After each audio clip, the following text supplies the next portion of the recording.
Now we're going to go to chapter 2 of this lesson, and this is going to be what we call routing. Okay, let me show you what routing is. This is something that can really, believe it or not, make this all totally, I wouldn't say easy, but less daunting. Oop.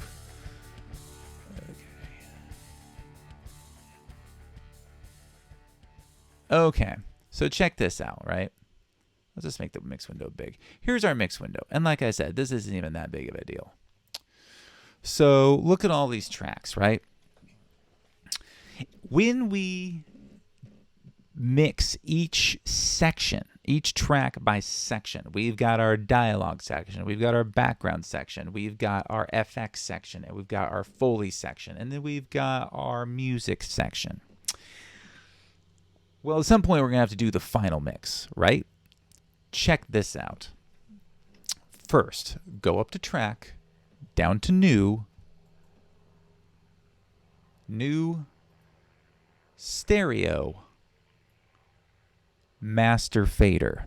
The master fader is exactly what it sounds like. All this stuff gets routed into a master fader. If you've ever seen a soundboard or taken a TV class here, you know what a master fader is. When it's up, everything's up. When it's down, everything's down. Watch. Master fader should always be at the very end. There we go. It's dark maroon. I like that. As you can see, it's got a little more detail than all these other faders. And watch when you hit play. Watch. When it's down, everything goes down. When it's up, everything goes up. It controls everything. At the very end, you're going to want the master fader to basically be there because it will show you your levels. See, it says -3 right there. How we don't want stuff to be above -3.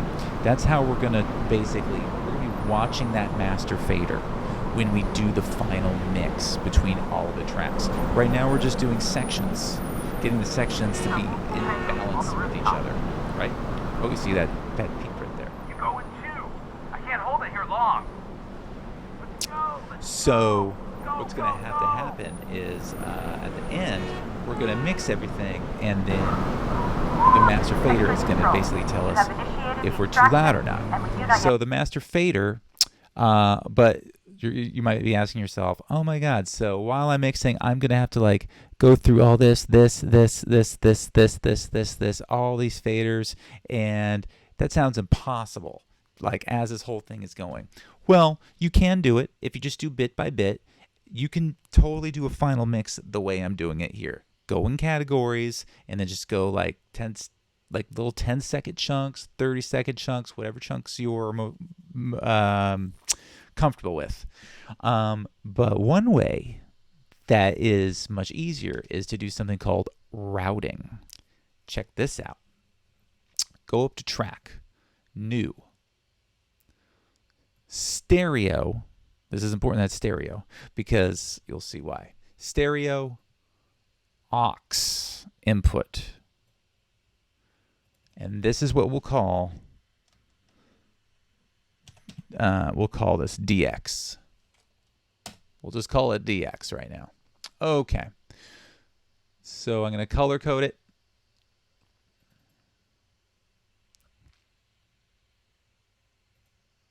To match the other one. Okay. What's after DX? Well, new, stereo, aux track, background.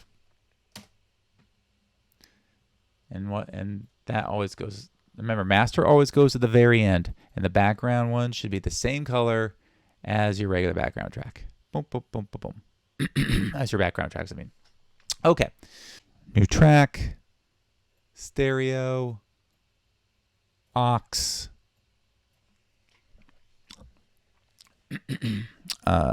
FX, and we want that to be orange.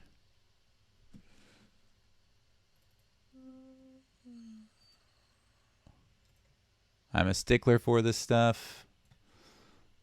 Stereo, aux, FO, and then last but not least, stereo, auxiliary track, MX for music. So, you might be asking yourself, what the heck is this all about? So, let me tell you. Let me get this going here. And then the MX one should be... Yeah. Okay. So, you might be able to guess here. I am going to... Let's just get rid of this window right here. I am going to route all of my dialogue tracks because I've mixed them relative to each other, right? The dialogue tracks are at a good level.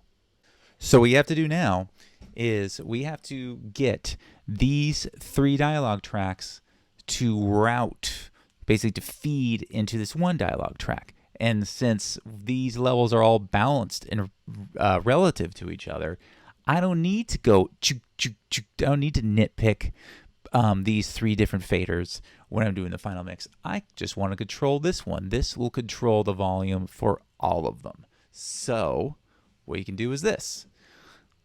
This is your input output interface. So if I want to record something, I would say, oh, input from this. That's the name of my microphone. It's called Scarlett input left.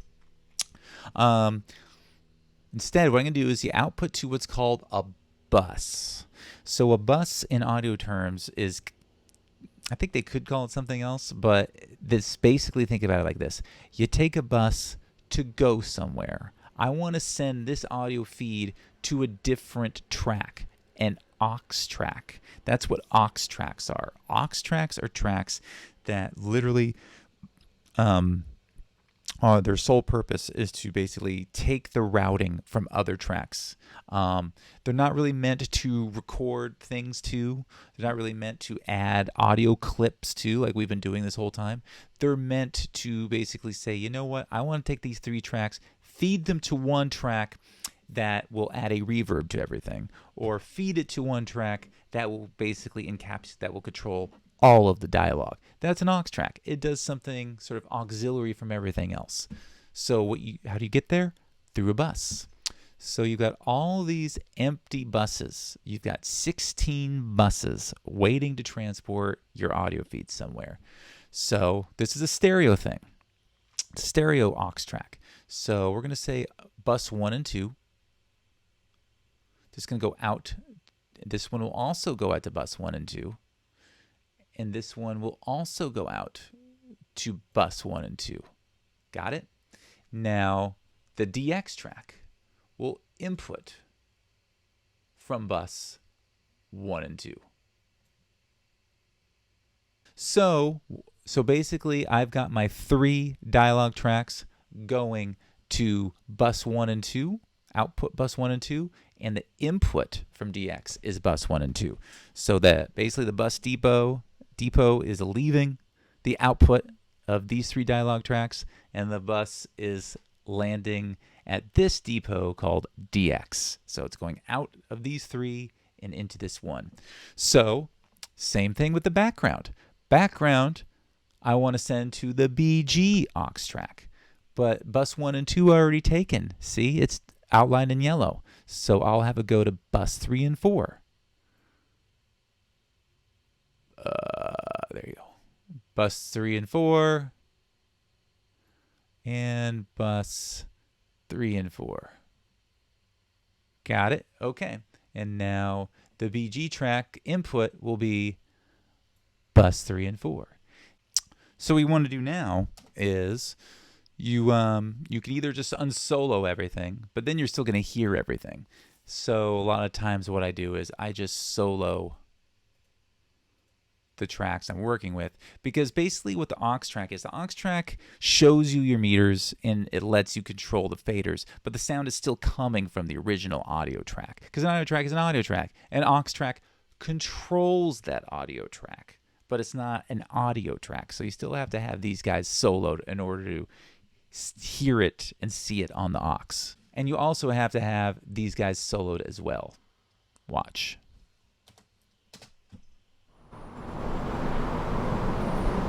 watch what happens.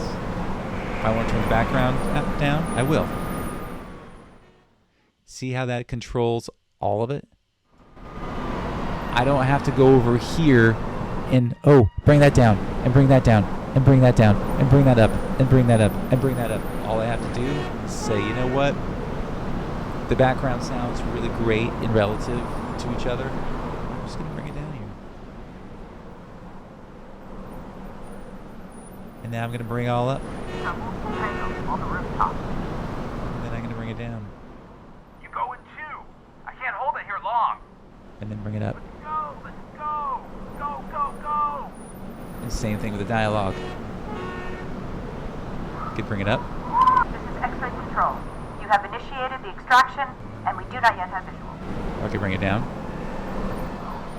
See how that works? So basically, this is what we call routing. So once you basically mix each section relative to each other, so go through the dialogue, mix it so it's all at a good volume, not going above -3. That's the top. Remember, we talked about this from the beginning. -3 is as high as we want to go.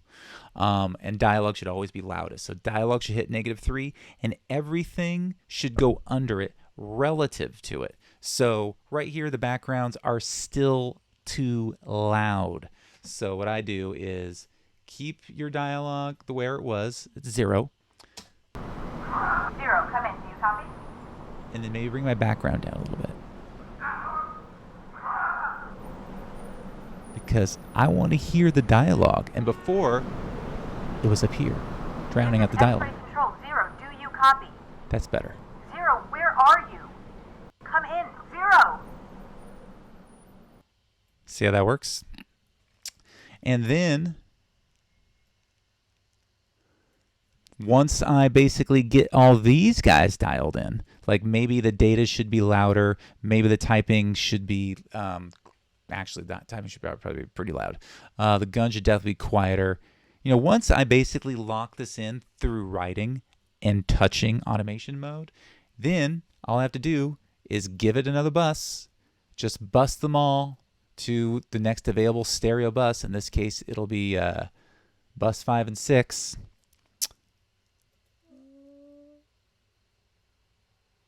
And a little trick that you can do here is, if I remember it right, you can select, if you select all of them, click on one, select the rest, and then while you've got the shift down, option, select on one bus output,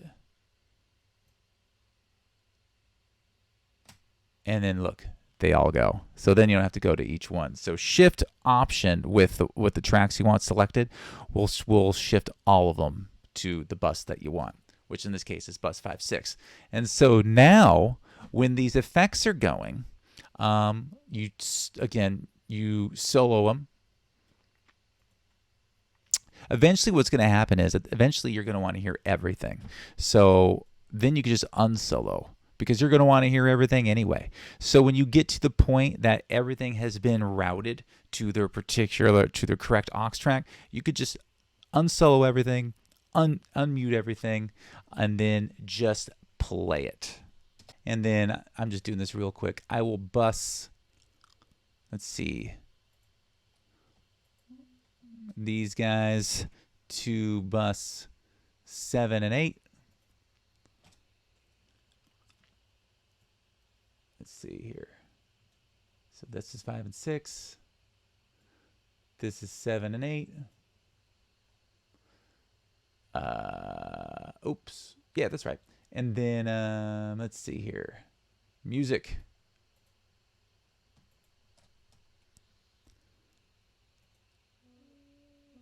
Will be bus 9 and 10. And then this will take it in from 9 and 10. Boom. Now watch what happens. Now everything is unsoloed, because now instead of having to do a whole bunch of faders, all I have to do is worry about my DX, my BG, my FX, my FO, and my MX, because all my dialogue is going this one, All my backgrounds are going to this one. All my FX tracks are going to this one, and there are a lot of them. So it's nice to have one fader to control all of them. My Fold is going to this one, and my MX is going to this one. And so this is a situation where then when you're doing your final mix to your master, and then just get to put it in the right mode, just like you did before, same thing. I like to start everything down. This is how I do it. And you go.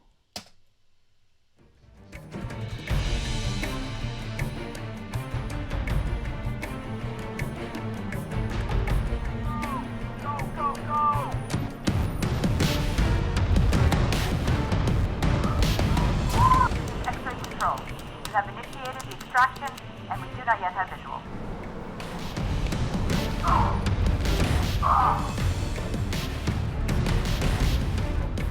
As you can see, I'm going in the red, but this is the first round.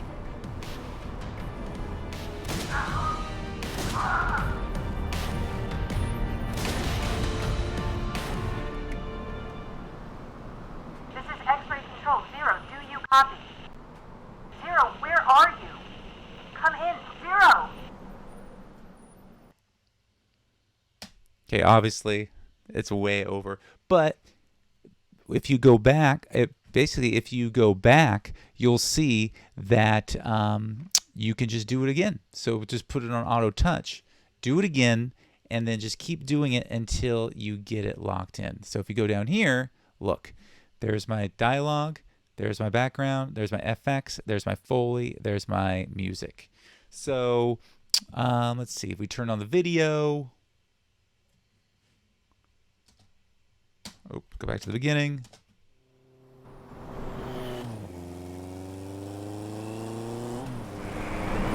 Okay, so the music obviously is choking right there, so I want to touch that whole bit up. So instead of having to highlight multiple tracks, I just have to highlight this one because I've routed all the music to this one music aux track.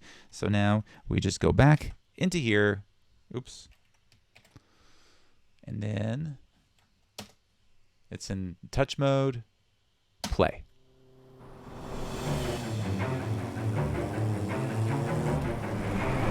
Remember, if I let go, it's going to snap back to where it was. Remember, it was faded down.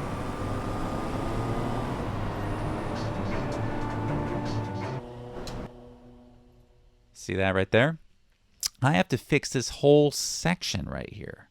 This whole section, the music's got to be up here. That's where we go into latch mode. Touch mode, you're going to choose 90% of the time, but every once in a while, you're going to choose latch mode. Why? Let me show you.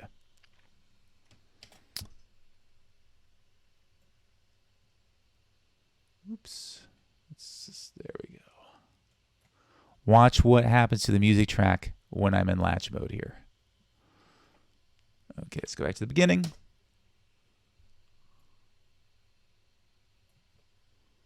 Watch. Again, it only works when it only starts when you put your finger on the mouse on the fader. So, here we go.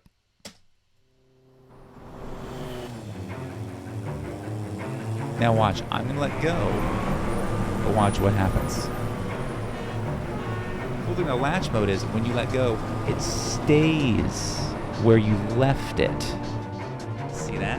And then when I want to bring it back down again, I click, and it brings it down, and then I let go, and then it stays at that level. The difference between that and touch is that when I let go, in touch, if I let go, watch what happens. Put it on touch mode.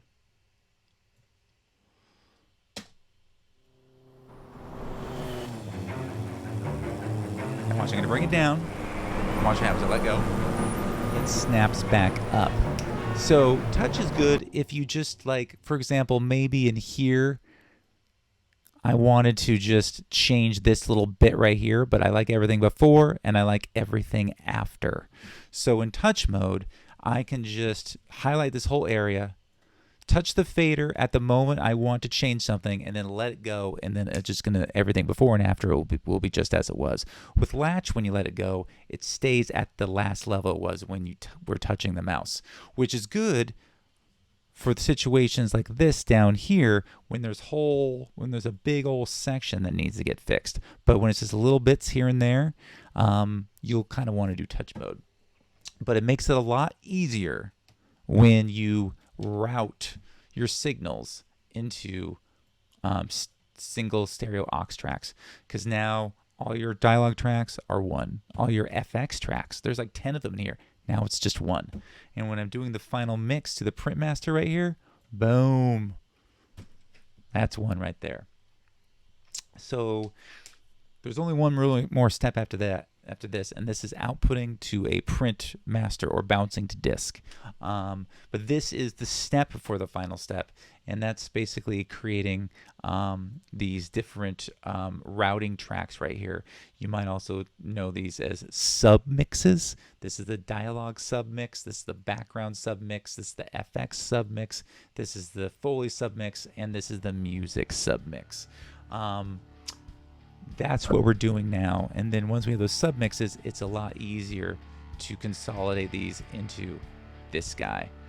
I mean, think about it. Wouldn't you rather just deal with this than all of this for your final mix? Probably. So that is how you do it. It's called routing. It's called making submixes, and that's what aux tracks are for. And then once we do this, we can basically bounce to a final stereo track, and then you're all done. It's going to be sad, but hey, it's got to be an end to everything, right? All right. See you next week.